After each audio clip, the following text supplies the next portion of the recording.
yang bersangkutan itu banyak melihat atau menonton video-video sebagaimana yang dilakukan oleh para tokoh-tokoh itu. Ada tokoh-tokoh seseorang yang melakukan penembakan massal misalkan. Kemudian ada seseorang yang melakukan pengeboman di satu tempat.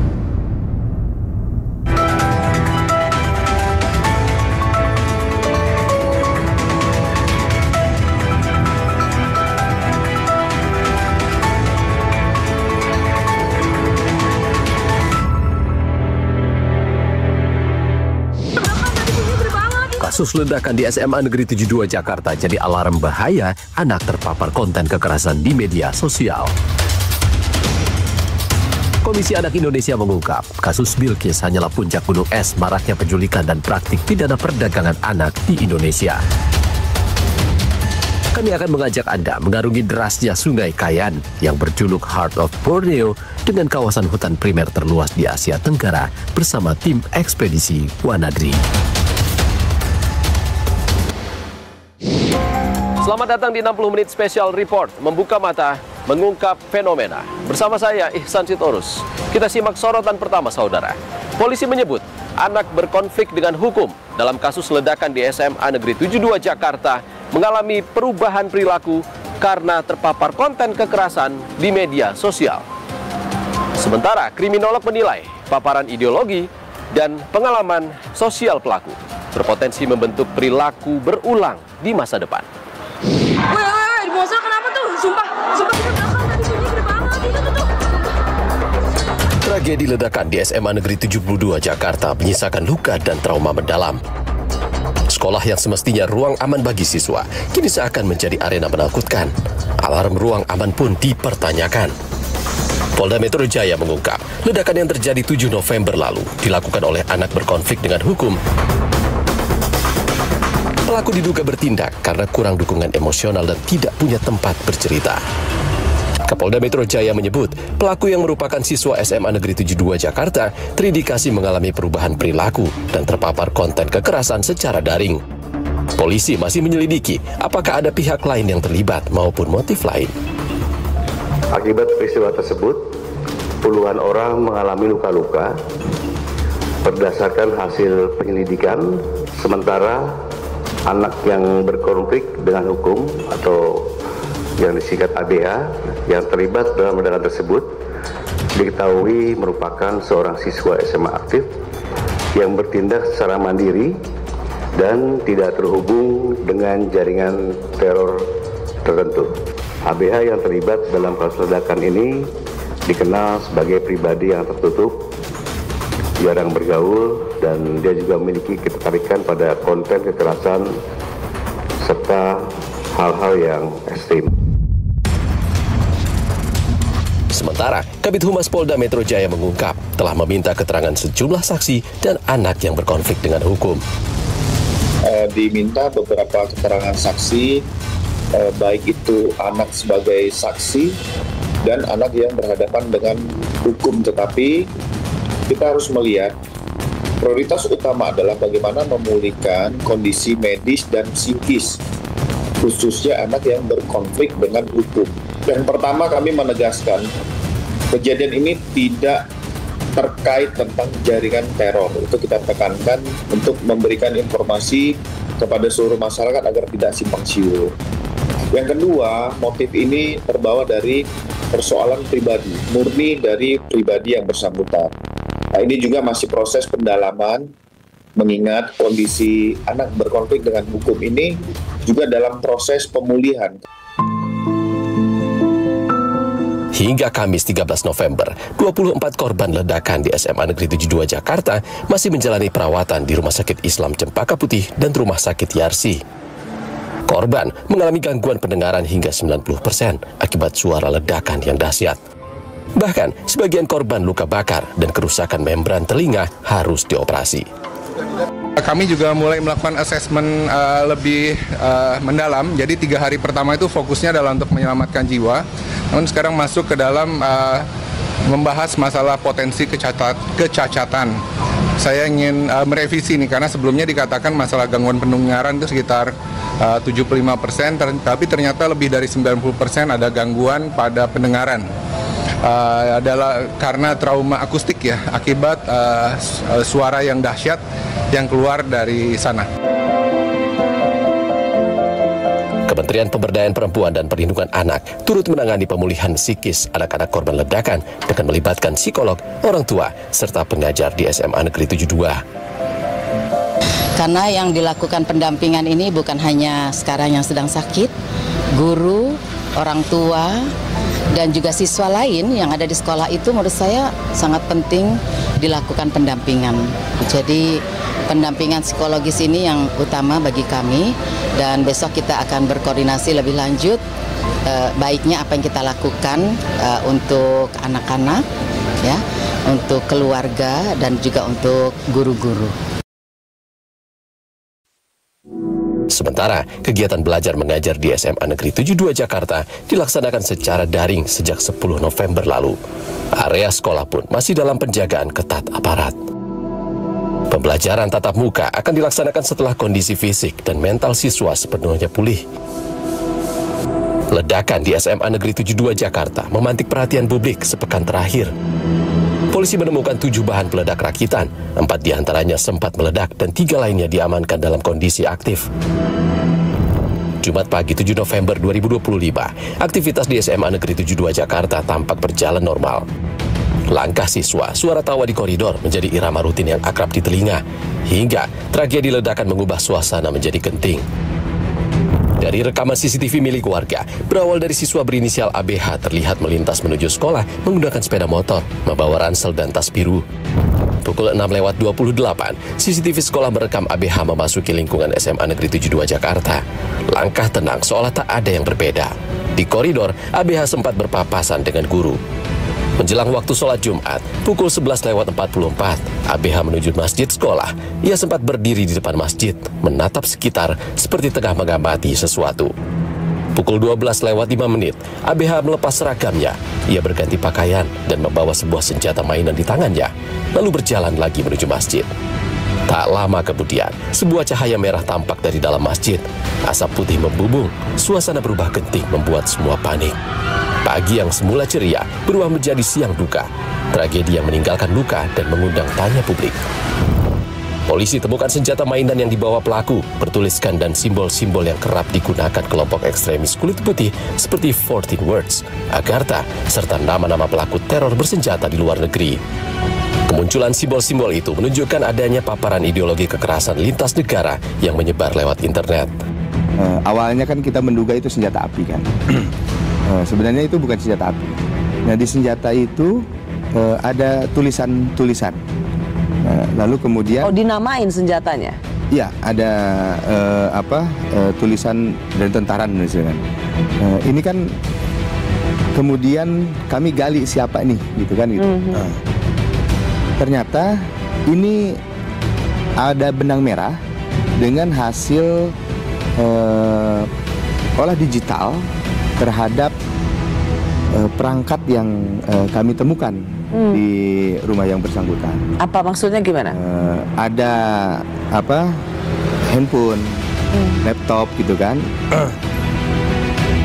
Yang bersangkutan itu banyak melihat atau menonton video-video sebagaimana yang dilakukan oleh para tokoh-tokoh itu.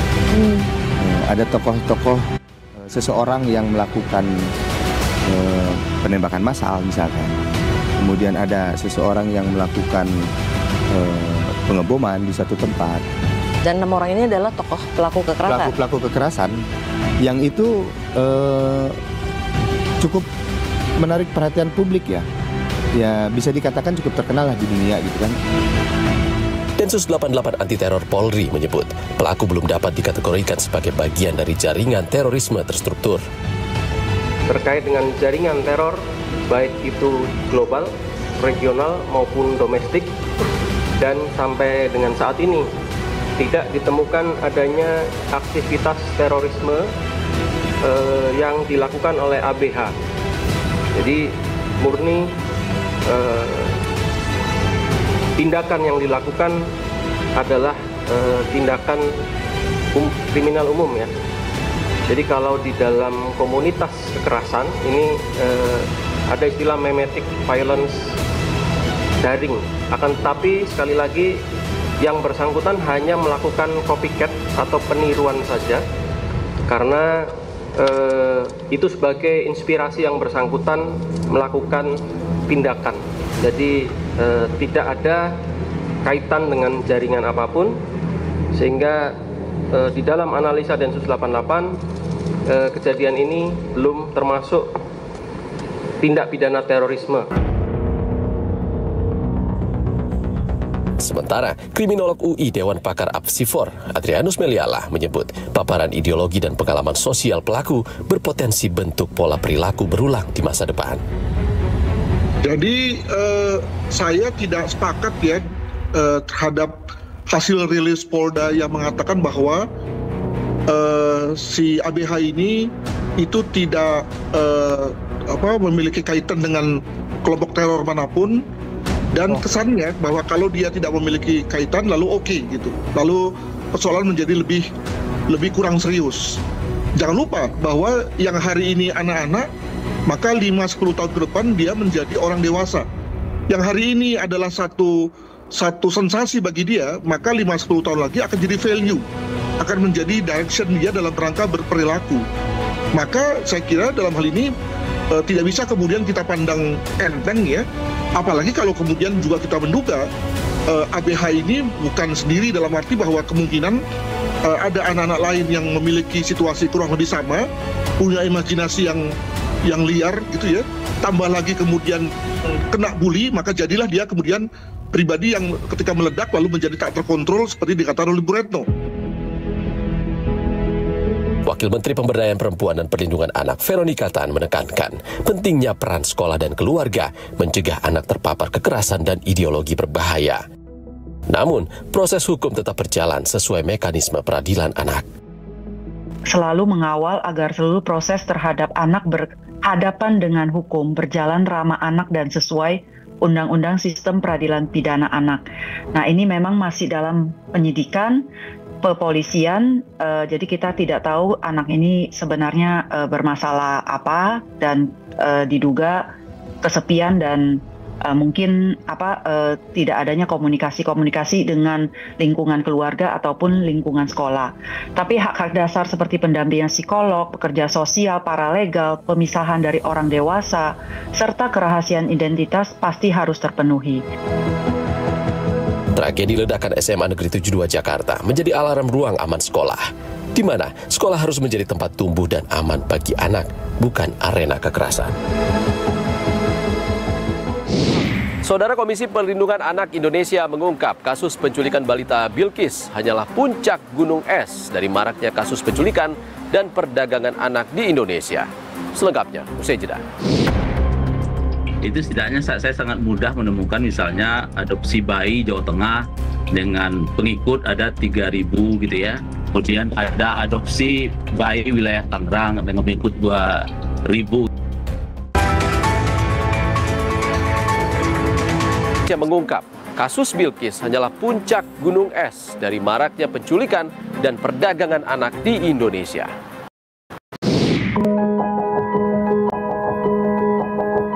Kembalinya Bilqis disambut haru orang tua dan keluarga. Balita 4 tahun yang diculik di Makassar, Sulawesi Selatan akhirnya ditemukan dalam keadaan selamat di Kabupaten Merangin, Provinsi Jambi pada Sabtu 8 November 2025. Dari hasil pemeriksaan kesehatan, tak ada tanda kekerasan fisik maupun psikologis pada Bilqis. Kasus penculikan balita Bilqis membuka tabir praktik perdagangan anak lintas provinsi. 4 tersangka dalam kasus ini pun berasal dari berbagai daerah. Mereka adalah Sri Yuliana, perempuan penculik Bilqis di Makassar, Nadia Hutri asal Sukoharjo, Meriana dan Adit Saputra, sepasang kekasih asal Jambi. Tak hanya Bilqis, tersangka Meriana dan Adit mengaku telah 9 kali melakukan praktik perdagangan anak. Keempat tersangka dijerat dengan Undang-Undang Tindak Pidana Perdagangan Orang dengan ancaman hukuman maksimal 15 tahun penjara. Penyelidikan polisi mengungkap tersangka Sri Yuliana menculik Bilqis pada Minggu 2 November 2025 di Taman Pakui, Kota Makassar dengan anak kandungnya sendiri sebagai pancingan. Tersangka Sri lalu menjual Bilqis melalui media sosial Facebook kepada tersangka Nadia dengan modus adopsi anak seharga 3 juta rupiah. Nadia kemudian membawa Bilqis ke Jambi dan menjualnya kepada tersangka Meriana dan Adit yang berdalih 9 tahun belum memiliki anak dengan bayaran 15 juta rupiah.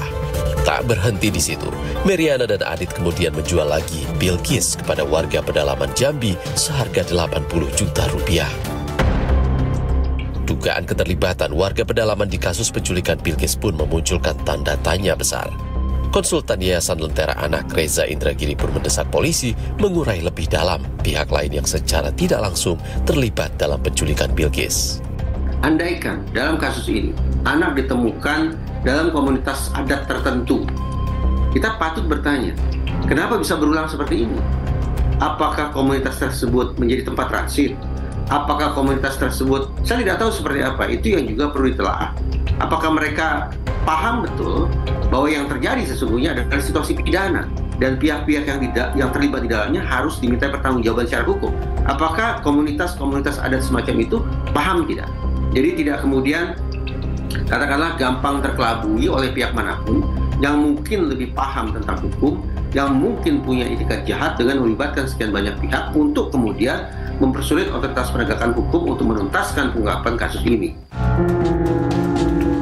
Namun, komunitas konservasi Indonesia menilai warga pedalaman justru jadi korban para pelaku penculikan. Antropolog KKI menegaskan, warga pedalaman yang telah kehilangan hutan dan akses pangan sangat rentan dimanfaatkan pihak luar yang tak bertanggung jawab. Terungkapnya kasus penculikan Bilqis membuat polisi terus melacak jejak anak-anak yang pernah diperdagangkan jaringan ini. Polda Sulawesi Selatan bekerja sama dengan tim Siber Bareskrim menelusuri jejak digital dan akun-akun media sosial yang selama ini digunakan sebagai sarana kejahatan perdagangan orang berkedok adopsi. Karena menurut keterangan kan bukan hanya sekali yang kemarin. Nah, ini sekarang masih lakukan penyelidikan lebih lanjut, termasuk juga kita mempelajari jejak digital percakapannya. Karena mereka menggunakan akun penjualannya, dan ini akun sementara juga masih kita cek. Jadi dari Polda nanti juga bekerja sama dengan Bareskrim, ini terus menelusuri melalui akun-akun mereka yang digunakan sebagai sarana untuk penjualan. Untuk mencari anak-anak yang pernah dilakukan adopsi ilegal itu.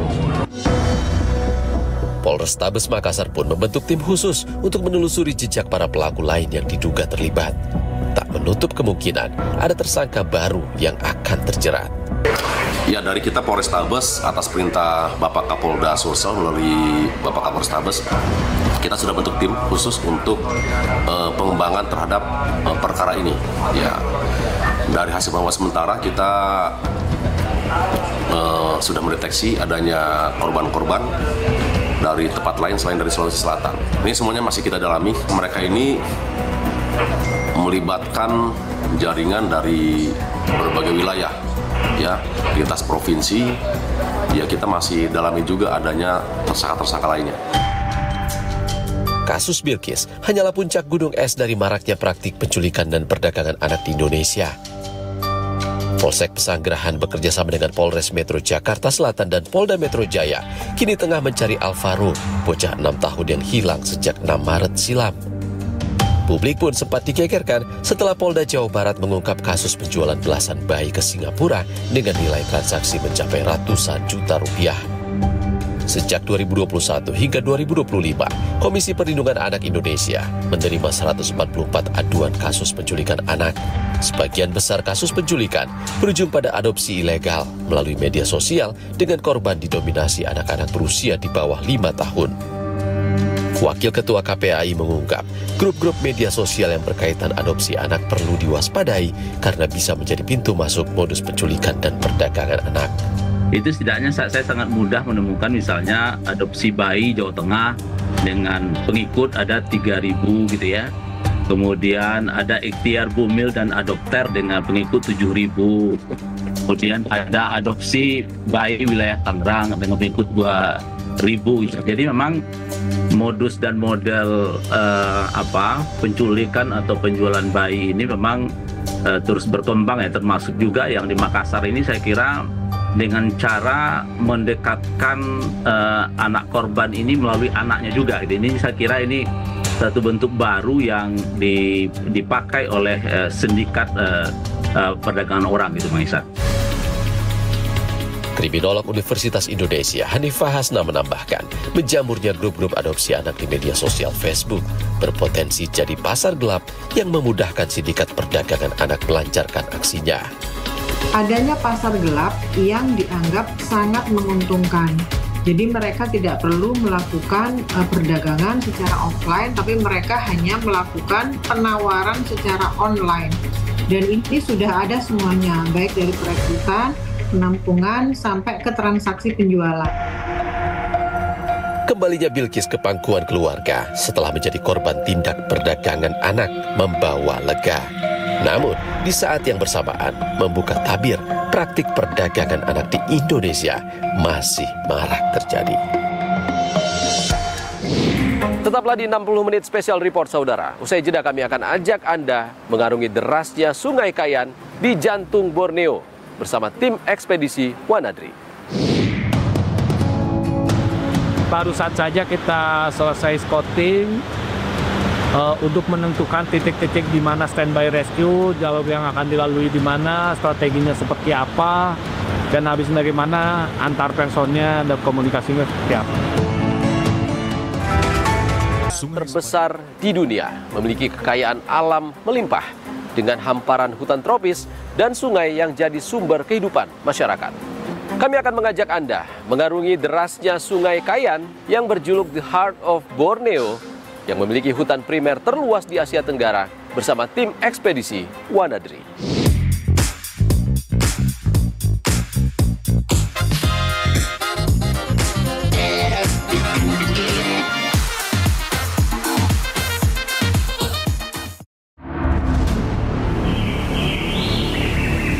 Bentangan Sungai Kayan sepanjang hampir 300 km merupakan aliran harapan di Kalimantan Utara. Berlimpahnya keanekaragaman hayati daerah aliran sungai, disertai koridor hutan yang lestari menjadi sumber penghidupan masyarakat Kalimantan.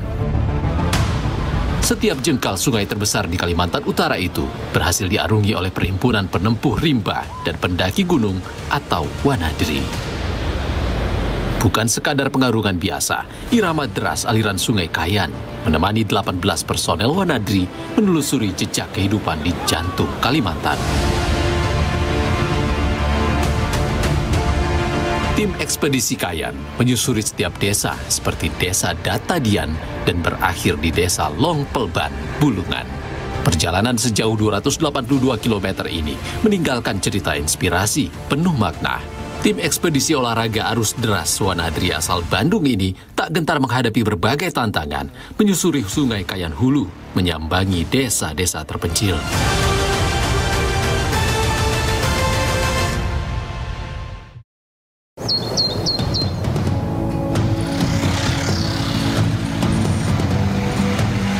Ekspedisi Kayan berlangsung selama 60 hari, berawal dari penyusuran Sungai Mahakam dengan taksi air.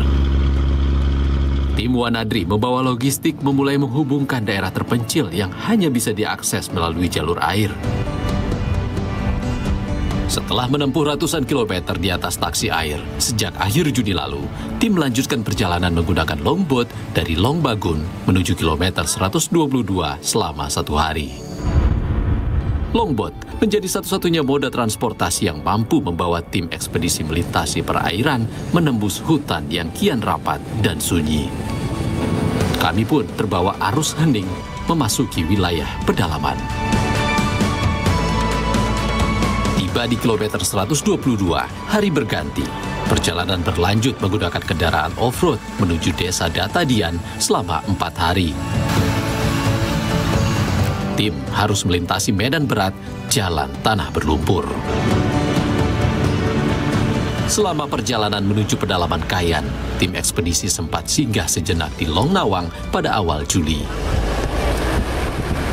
Di Di tengah heningnya pegunungan dan rimbunnya hutan, berdenting suara sampek, alat musik petik khas suku Dayak. Iringan petikan kecapi dari pebetek Bangen turut menyambut kedatangan tim Wanadri. Diiringi hentakan kaki sang penari, budaya Dayak Kenyah terus lestari. Irama dan gerak bahasa yang menyambungkan masa lalu dengan masa kini menjadi penyejuk perjalanan ekspedisi Kayan.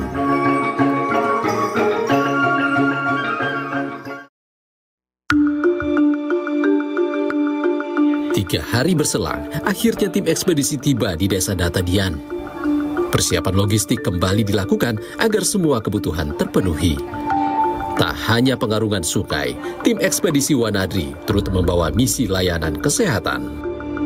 Sekitar 73 orang mendapat layanan pengobatan dan penyuluhan kesehatan dari tenaga medis. Kegiatan kami dengan Wanadri itu melakukan pemeriksaan 3 parameter seperti asam urat, seperti gula darah, dan kolesterol. Jadi selama kami mengecek tadi, berlangsung dengan aman dan lancar, dan saya sangat berterima kasih dan sangat bersyukur karena dari Wanadri sudah melakukan baksos dan juga membantu untuk kesehatan di masyarakat Datadian. Kami sangat berterima kasih. Pada 9 Juli, ekspedisi di jantung Kalimantan pun dimulai. Rapalan doa dari kepala adat dan warga Dayak mengawali tim ekspedisi Wanadri untuk mengarungi sungai. Kilometer 0 hingga kilometer 174 menjadi titik awal ekspedisi Kayan, melintasi sungai yang cenderung datar, arus tenang, dan jeram relatif landai. Di hari pertama pengarungan, tim menempuh jarak 26 km melewati 7 jeram, dan di hari keempat kami melakukan pemulihan.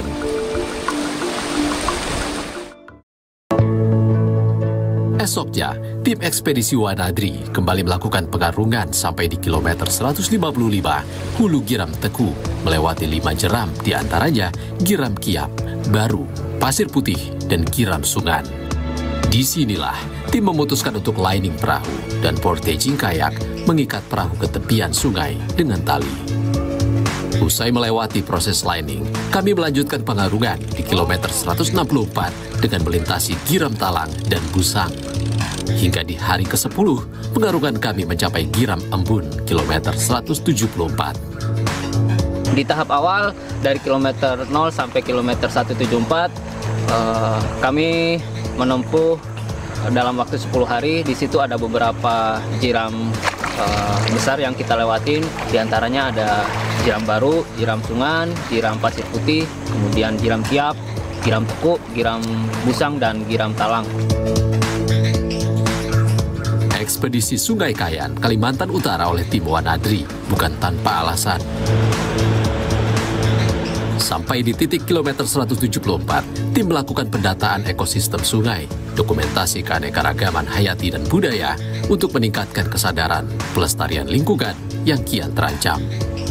Di tahap pendataan kilometer 174 hingga 183 ini, tim dibagi menjadi 2 regu. Regu 1 bergerak dari kilometer 174-179, menyusuri sungai dari hulu ke hilir selama 5 hari. Sementara regu 2 bergerak dari kilometer 183 ke 179, melawan arus dari hilir ke hulu selama 6 hari. Medan tebing terjal menjadi tantangan tersendiri dalam proses pendataan. Kita data dari kilometer 174 sampai 183 itu kita data selama 9 hari, kemudian kita olah datanya dan fiksasi lagi untuk etapa pengarungannya. Kemudian di etapa pengarungan segmen Embun kita menghabiskan waktu selama 13 hari. Di situ ada beberapa masalah yang timbul di etapa pengarungan Embun, tapi berkat kerjasama tim yang kuat, akhirnya kita bisa keluar dari masalah itu. Kalimantan merupakan pulau terbesar ketiga di dunia yang memiliki kekayaan alam melimpah dengan hamparan hutan tropis dan sungai yang menjadi sumber kehidupan masyarakat Dayak. Sungai Kayan inilah sumber air terbesar dengan ekosistem sungai melimpah, serta satu-satunya sungai dengan jalur transportasi terbatas. Hulu Sungai Kayan terletak di Apau Kayan, wilayah dataran tinggi di Kabupaten Malinau, yang berada di pedalaman perbatasan langsung dengan negara Malaysia. Apau Kayan, yang berjuluk Heart of Borneo, memiliki kawasan hutan primer terluas di Asia Tenggara yang menjadi bagian penting konservasi untuk melestarikan keanekaragaman hayati dan ekosistem hutan hujan tropis. Penelusuran dan pengarungan menunjukkan kekayaan ekologis, budaya, dan potensi Sungai Kayan agar masyarakat sadar pentingnya keseimbangan pembangunan dan pelestarian lingkungan. Ekspedisi Wanadri sebagai kontribusi nyata terhadap sejarah dan keberlanjutan kawasan, perkuat rencana pengembangan kawasan berbasis lingkungan. Aktivitas kita tiba di titik ini, kebetulan ini titik kilometer 174. Tujuan kita ini adalah di lanjut ini yang terkenal sangat legend itu Riap Bun. Kita di kilometer 174 dan baru saja kita selesai scouting untuk menentukan titik-titik di mana standby rescue, jalur yang akan dilalui di mana, strateginya seperti apa, dan habis bagaimana antar personnya dan komunikasinya seperti apa. Aliran sungai yang deras, jeram, dan tikungan tajam mewarnai perjalanan ekspedisi Kayan. Segmen Giram Embun menjadi tantangan berat. Peralatan kami sempat hanyut dan tercecer. Kondisi kesehatan dua anggota pun mulai menurun. 2 Agustus, pengarungan tim ekspedisi Kayan Wanadri berlanjut menuju wilayah Nahagamang, melintasi 10 jeram. Berbagai tantangan terus dihadapi tim ekspedisi Kayan Wanadri. Proses pengarungan menuju titik finish kilometer 282 jadi perjalanan panjang dan melelahkan. Tak pantang menyerah, meski di kilometer 180, debit air sempat naik hingga 3 meter.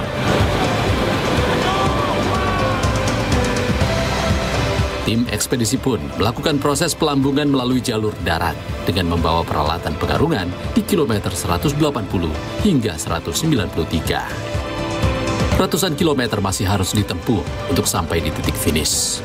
Tantangan berat di depan mata, semangat tim ekspedisi Kayan terus membara.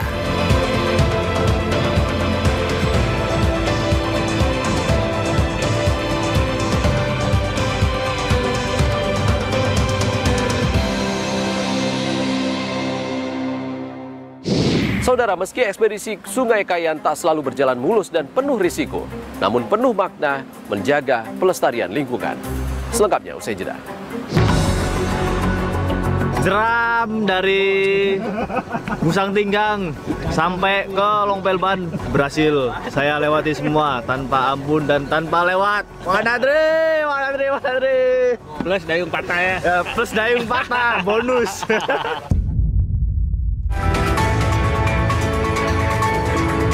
Mulus, beragam tantangan dan risiko selalu mewarnai.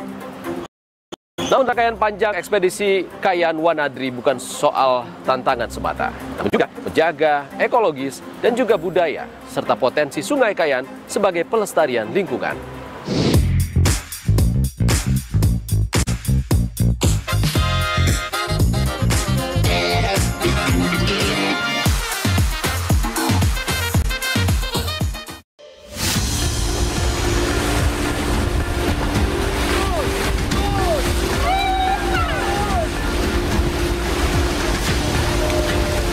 Melintasi berbagai giram di arus deras Sungai Kayan Kalimantan Utara bukan sekadar ekspedisi biasa.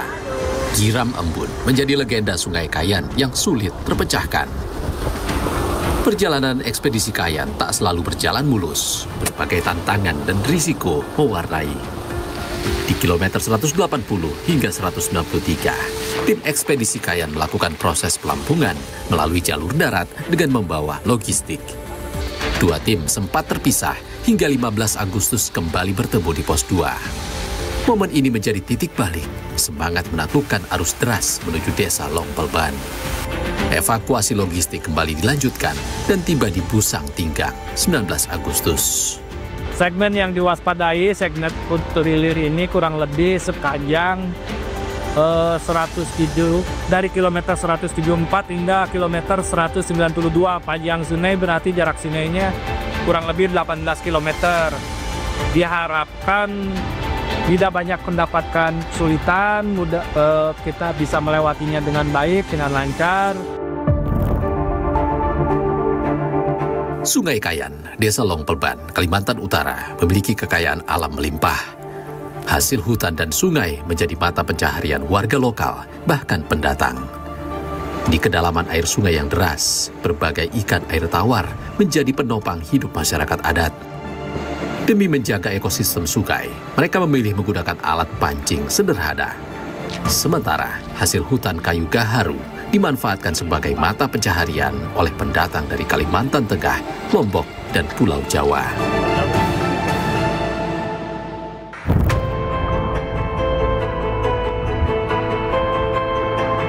Pasca sehari pemulihan fisik, tim mulai melakukan pengarungan kembali di kilometer 193 melewati 26 jeram pada 21 Agustus.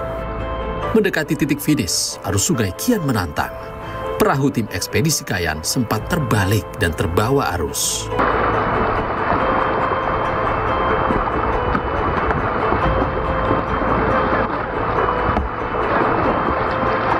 Berkat doa dan kerjasama kompak, anggota berhasil diselamatkan dan perahu kembali utuh. Tantangan demi tantangan menaklukkan arus sungai Kayan telah terlewati. Perjuangan dan rasa lelah terbayarkan saat tim pengarung berhasil mencapai finish di Desa Longpelban, kilometer 282. Rangkaian panjang ekspedisi Kayan bukan soal tantangan semata, tapi penuh makna menjaga kekayaan ekologis, budaya, dan potensi Sungai Kayan demi pelestarian lingkungan.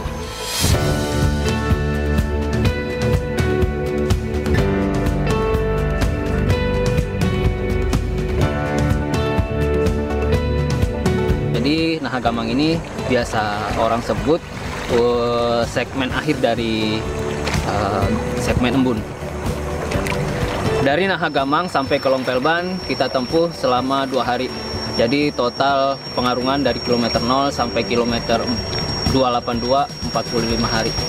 Tim pengarung sudah sampai dan semua tim dalam keadaan sehat dan selamat. Jeram dari Musang Tinggang sampai ke Longpelban berhasil saya lewati semua tanpa ampun dan tanpa lewat. Wanadri. Plus dayung patah ya. Plus dayung patah, bonus. Tim ekspedisi Kayan Wanadri bukan penjelajah pertama yang mengeksplor arus deras Sungai Kayan. Sebelumnya, KITLV atau Lembaga Ilmu Bahasa Negara dan Antropologi Kerajaan Belanda mencatat, Kerajaan Belanda pernah melakukan ekspedisi Kayan sebagai penelitian di wilayah bekas koloninya pada abad 18. Anton Willem mengeksplorasi dan mencatat informasi etnografi suku Dayak atau Kayan dan membuat koleksi biologi pada tahun 1864 hingga 1953. Henry Fred Tilema tahun 1931 hingga 1932, seorang apoteker, penulis dan pejabat kolonial Belanda juga melakukan ekspedisi dan mendokumentasikan perjalanannya dalam buku Apo Kajan. Van Elde tercatat mengeksplorasi sumber pembangkit listrik tenaga air di Sungai Kayan melalui Bram-Bram Ekspedisi. Tahun 1983, penjelajah asal Amerika melakukan ekspedisi dengan judul Great Borneo Traverse. Namun, tim ekspedisi yang berjumlah 5 orang ini memilih tidak mengarungi segmen Giram Embun karena berisiko tinggi. Pada Agustus 1991, Mapala Universitas Indonesia mencatat sejarah mengarungi Sungai Kayan tanpa melintasi segmen embun dan memilih jalan setapak.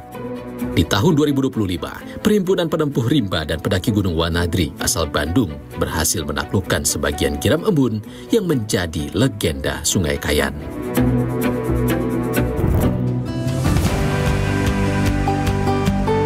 Gubernur Kalimantan Utara Zainal Arifin Paliwang mengapresiasi ekspedisi Sungai Kayan tim Wanadri. Apresiasi yang sangat luar biasa, penghargaan yang sangat luar biasa kepada Wanadri yang sudah melaksanakan ekspedisi di Sungai Kayan selama 45 hari. Waktu yang tidak sangat singkat, tapi kegiatan yang tim ekspedisi laksanakan di Sungai Kayan selama 45 hari ini sangat luar biasa dan sangat berharga bagi pemerintah Provinsi Kalimantan Utara untuk menyampaikan, untuk mempublish kepada masyarakat luas potensi-potensi ada di Kalimantan Utara. Ekspedisi Wanadri sebagai kontribusi nyata terhadap sejarah dan keberlanjutan kawasan, perkuat rencana pengembangan kawasan berbasis lingkungan.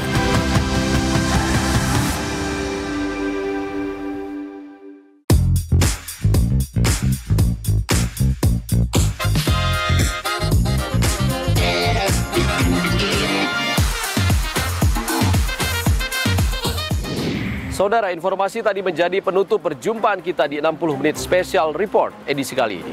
Saya, Ihsan Sitorus pamit, sehat selalu. Sampai jumpa.